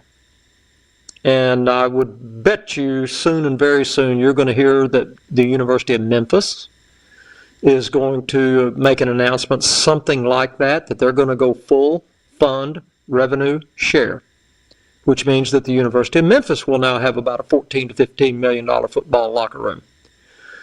So the point is, if you're out there on Saturday afternoon fighting the fight with $7 million, there's going to be at least one time a year, probably 2 times a year, with Florida and Memphis. And don't be surprised if North Texas jumps into that group. Why? Because North Texas probably has an oil multi-millionaire that loves football, and he's an alumni of North Texas. He'll jump in there and start writing checks, one right after another. And it's a keep up with the Jones deal. And so I'm just remember where you heard this first. If you're an American Athletic Conference fan, which a lot of the people listen to this show, obviously, it's East Carolina, and it's going to become, if you don't watch it, the gap, the gulf between the haves and the have-nots in the American Athletic Conference is going to be bigger and bigger and bigger. And you're already seeing that. I mean, Tulane, obviously Tulane, out of nowhere, okay, out of nowhere. Tulane is a private school, and I've said this for years and years, in this revenue share, in this wide open economy, watch out for the private schools. Watch out. Because these guys can do things that state legislated schools cannot. It gives them much more freedom. Duke went out and got them a $4 million quarterback at the drop of a hat. They didn't have to go through any, it's just a lot cleaner operation. By the way, Boston College, which falls into this group. Boston College went 1-10 this year. Why in the world would Boston College go 1-10 with an ex-successful NFL football coach, head NFL football coach, Bill O'Brien, running the program? Why in the world would Boston College be 1-10? I'll tell you why. Because Boston College did that thing that the University of North Carolina was doing 2 years ago, which was saying, we're the University of North Carolina. We're just going to keep recruiting. We're not going to join in that pay-for-play thing. We're the University of North Carolina. And I can tell you for an absolute fact, that's what Boston College did. And guess what? They could not get a first down this year. But guess what they announced just last week? We're going to go full fund. We're going to jump in. We're going to pay the players, and they kept Bill O'Brien as the head football coach moving forward, which they should have done. Because if you're not going to give a man the resources, you can't blame the man. You have to look inward at your institution and see if the institution is providing the head coach with the necessary tools to compete. Just at least the bare bones of it. And so, this whole thing, back to the American Athletic Conference. Tulane obviously has found some lawyers. It's a big law school. Or whatever the case may be, Tulane is paying their locker room well. And guess what? Over the last 4 or 5 years, Tulane's football record is just unbelievable. And I would never have believed that. Tulane for years and years was just an absolute W preseason on your schedule. You were going to win that football game. But the point I'm making is that as we move forward, you can keep track of your statistics. You can keep track of your coach. As a fan, I'm talking about. But let me tell you what you better keep track of is how much money your coach and general manager at your university have to deal with. And you can almost slot yourself into the conference standings. You talk about preseason standings, that's an interesting deal now that I'm talking about it. We talked earlier in the show how it's just almost ridiculous to have a preseason top 25 anymore, or a preseason conference ranking.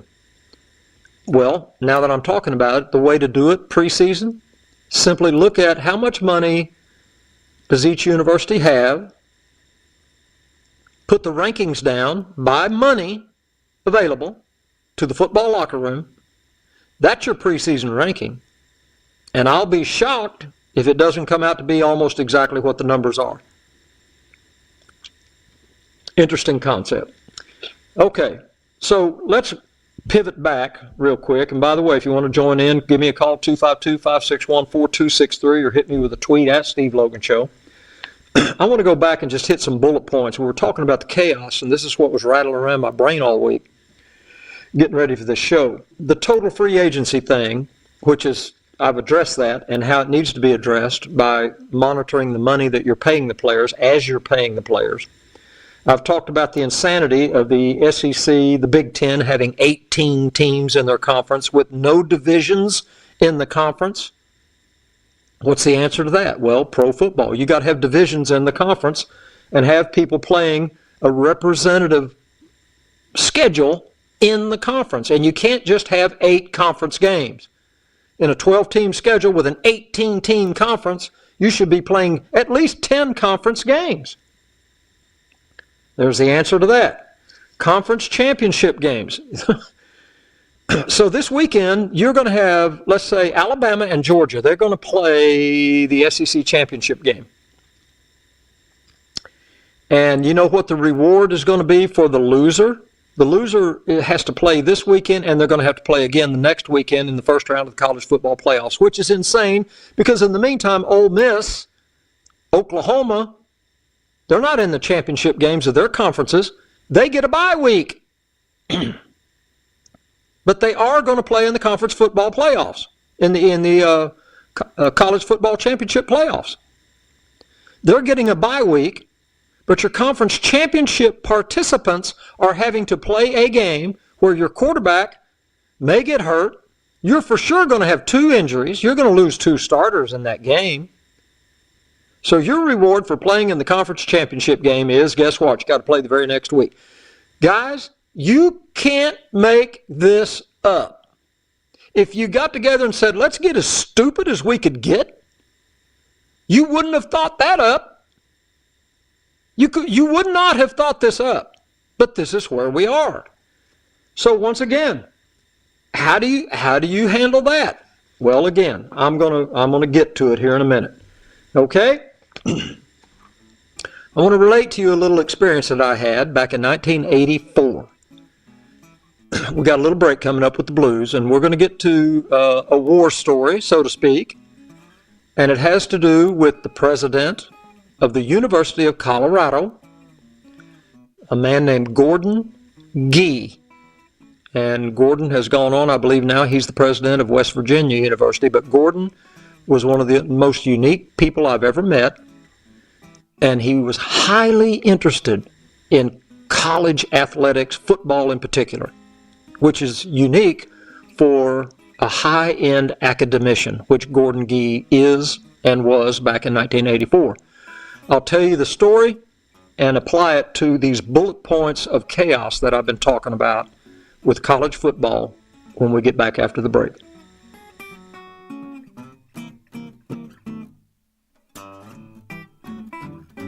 Planning a team meeting, family gathering, wedding, or a banquet for 1,000? Golden Corral Catering has you covered. From home-style favorites to customizable menus, we'll work with you to create a spread that satisfies every guest. Need delivery, setup, or full service? We do it all, so you don't have to. Make your next event easier and more delicious and more enjoyable with Golden Corral Catering. Call us, stop in, or order online today at goldencorral.com.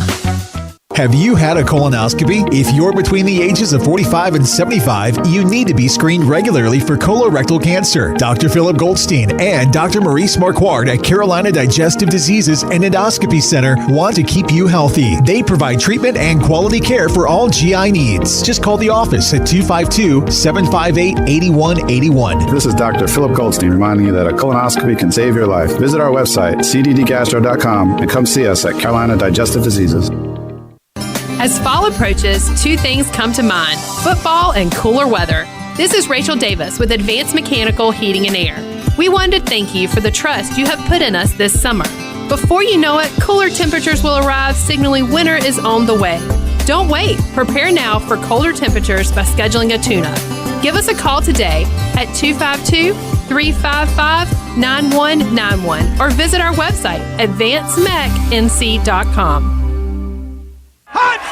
Is your pharmacy fumbling when it comes to customer service, prescription fills, compounding, medical equipment, and enteral intravenous therapy? Perhaps it's time for you to allow HealthWise Pharmacy to score a touchdown in regards to your pharmaceutical needs. Locally owned and operated by pharmacist Marcy Parker, HealthWise Pharmacy puts you and your health first, offering top-of-the-line customer service, individual attention, and free prescription delivery to anywhere in Pitt County. HealthWise Pharmacy, 615B Memorial Drive in Greenville. Your vehicle packs a load of safety features to protect you in an accident. At North Carolina Farm Bureau Insurance, it's our job to protect you just as well after an accident. With fast claim service from local agents, our auto coverage is a lot like an airbag. We hope you never need to use it, but we're right there and ready just in case you do. North Carolina Farm Bureau Insurance, helping you is what we do best. In Greenville, call 252-756-3165. That's 252-756-3165. Locals know, visitors discover, and everyone's welcome at Caribsea and Emerald Isle. Stop in for the handcrafted cocktails, stay for the live music and rooftop views at the Torpedo Lounge. Caribsea's menu features fresh seafood, hand-cut steaks, and the famous baked crab cakes locals swear by. Caribsea is the only spot on the island taking reservations with plenty of space for your crew. CaribseaRestaurant.com. For date night, family dinner, or a relaxed evening with friends, it's Caribsea and Emerald Isle. If you're concerned about your home security in Wilson and Rocky Mount or any part of eastern North Carolina, High-Tech Communications has merged with SCI Technologies. This collaboration brings a variety of products and services that do more than keep your home or business safe. They differentiate themselves through their service and commitment to providing you the most reliable and cost-effective system for your individual location. Security systems can be installed for as little as $99. Google SCI Technologies for security, life safety, and home automation. It's SCI Technologies. Coach Logan's in the zone. And now, so are you. Back into the Logan Zone. Brought to you by Bill Clark Homes, Greenville Utilities, and Bojangles. On 94.3 The Game and Talk 96.3.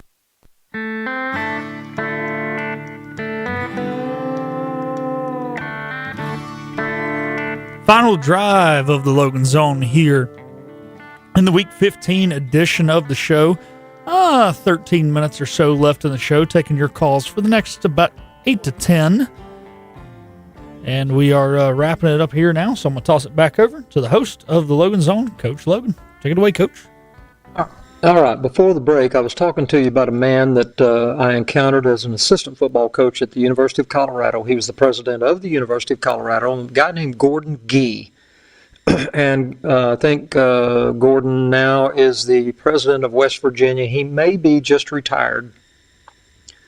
But he was highly, highly interested in college football, always was, and was a real unique guy that I got to interact with not daily, but he would come to the football office at the University of Colorado and interact with us coaches, which that's never been done before or since in my career, that the college president would come into the football office.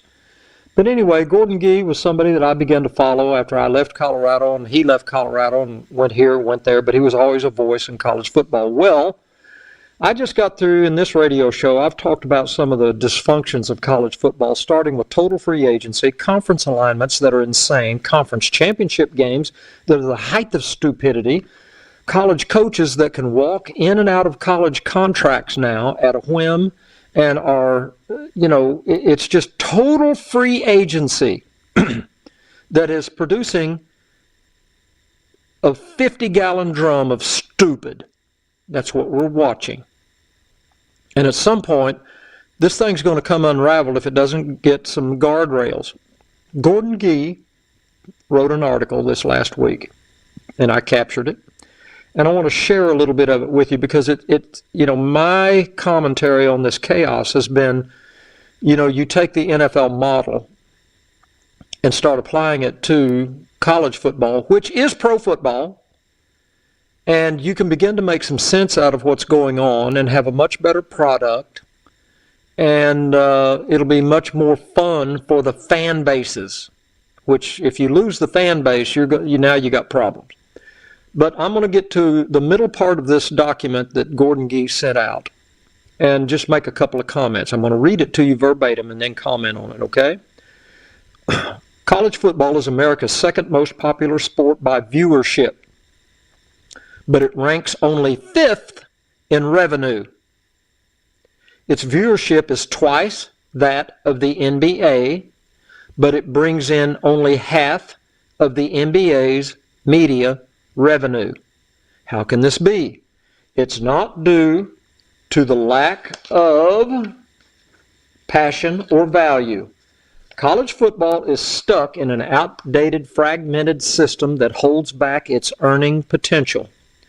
2 common sense changes can massively grow college football's revenue and guarantee a future for all of college sports. Unifying the media rights and optimizing the scheduling. 2 things have to be done. You've got to unify the media rights and optimize the scheduling. Now, before I get to the rest of this, here's basically what he's saying, which is what I was alluding to earlier, particularly about scheduling. You can't continue to schedule the way you're scheduling. You're producing false resumes with teams that are winning 10 games against 10 other losing teams. Okay? You can't have Alabama playing Campbell 3 times a year and then telling me you're a 12-1 football team, which is the routine. That's got to end. Okay? The other thing that he's talking about here is you've got to unify the media rights. Think about this, folks. The National Football League is the behemoth that it is because it is unified in its media right sales. If the National Football League operated like college football, here's what would happen. The Dallas Cowboys would have the most money of anybody in the league, and the Green Bay Packers would cease to exist. Now, is that healthy? No. The National Football League needs the Green Bay Packers. Okay? It needs the Carolina Panthers. You can't just have the New York Giants and the Dallas Cowboys. But the National Football League has a unified point of sale for their product. Then they take that unified point of sale, which is billions of dollars, and they spread it evenly throughout the league to produce the finest sport product known to man. But we got these complete idiots, and I mean that in the harshest way, through greed and resistance to what is an obvious answer, running college football. Okay? And they're just destroying it as we sit here. Okay? So unify the media rights and optimize the scheduling.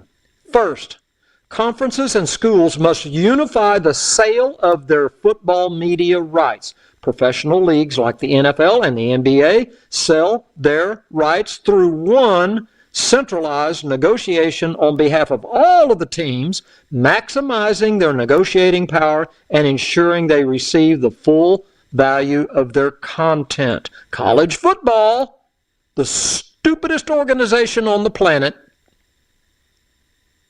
on the other hand, sells its rights through 12 separate negotiations, 10 conferences, Notre Dame, and then the playoffs.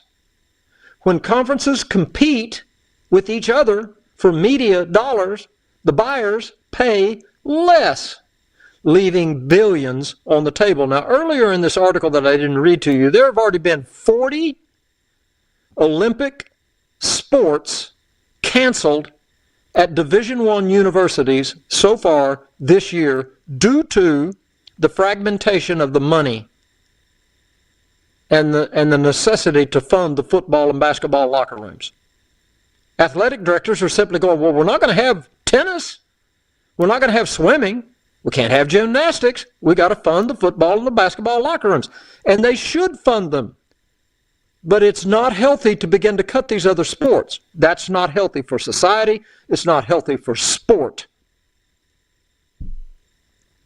To unify the sale of college football's media rights, we need Congress to provide college sports and with the same limited antitrust protection that pro leagues have. I'm not really up to date on this, but the NFL operates in an antitrust arena, which means the taxes are totally different. Totally different.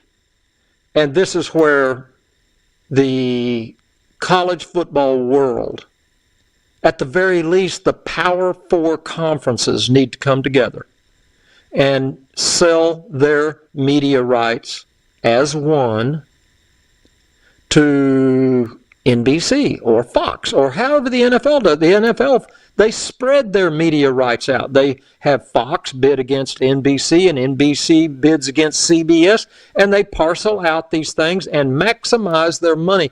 And if the college, at the very least, if the Power Four conferences don't come together and do this, you're going to see some real damage done to some of the Power Four conference football and basketball teams. That's just a natural matter of logic. They're going to have to unify their college football media rights. Congress is going to have to give them some antitrust.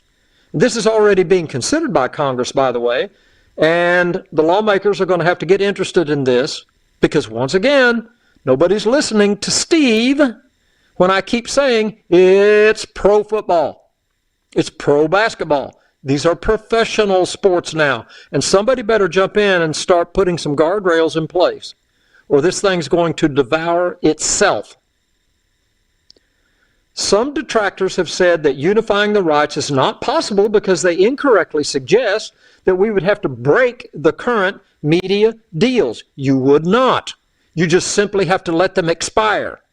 So what needs to be happening right now is for the cooler, smarter heads involved in this chaos is to be going around right now going, hey guys, the SEC, we got 3 more years with whoever they've sold their rights to.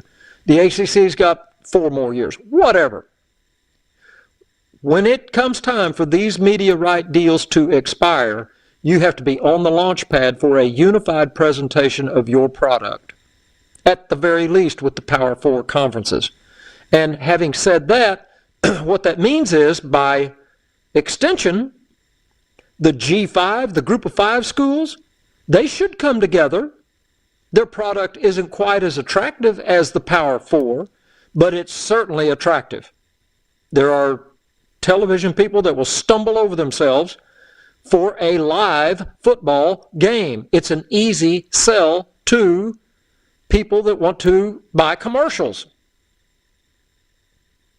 So the G5 should come together, unify their point of sale the same way that the Power Four would. I can tell you right now that the Power Four and the G5 are never going to come together on something like this. But the Power Four should, and when they do, it will help the group of five. And it'll point the way. Hey, you guys need to come together too. And just be who you are. Have your own tournament. We can unify the rights over time, starting with the first contracts that expire, and moving forward, leveraging the collective might while avoiding the big mistakes like the misguided Big Ten private equity deal. Now, I know that the average fan has no idea what it was I just alluded to. The Big Ten was dangerously close to selling its rights to a private equity firm. And this was going to, again, undervalue the Big Ten. It was an enormous amount of money, and it was going to be a lot of money to the Big Ten, but it was going to, again, not be in conjunction with anything the Southeastern Conference is doing, or the Big 12, or the ACC. And so the balance begins to tip again, and things are getting out of hand. But that's enough about the finances. But that's a fundamental, easy, and again, the model is the National Football League. Wake up. Take a look at it. Second, you've got to revamp how football schedules their own games. You got 136 Division I universities, but forget that. You got 68 Power Four conferences. You guys are going to have to start scheduling each other. You're going to have to start playing 10, minimum of 10 conference football games, not 8 and not 9. You're going to have to start playing 10 of them. And then the value of your media rights is going to skyrocket. But you're going to have to do it in a collective manner. All right, that's all the damage I can do today. But I swear to goodness, there's some answers in there. We'll see y'all next Thursday. Philip, you there, man? Yep. I appreciate the help, buddy. And we'll be back next Thursday at 5 o'clock. True? 4 o'clock at a basketball game. 4 o'clock. See, that's why I asked you. There we go. We'll be on at 4 next Thursday. We'll see y'all at 4 o'clock next Thursday. Thanks for listening. Turkey, ham, bacon. These and other meats are great around the holidays and every other day, but they all leave behind grease when you cook them. And grease is a real pain in the drain.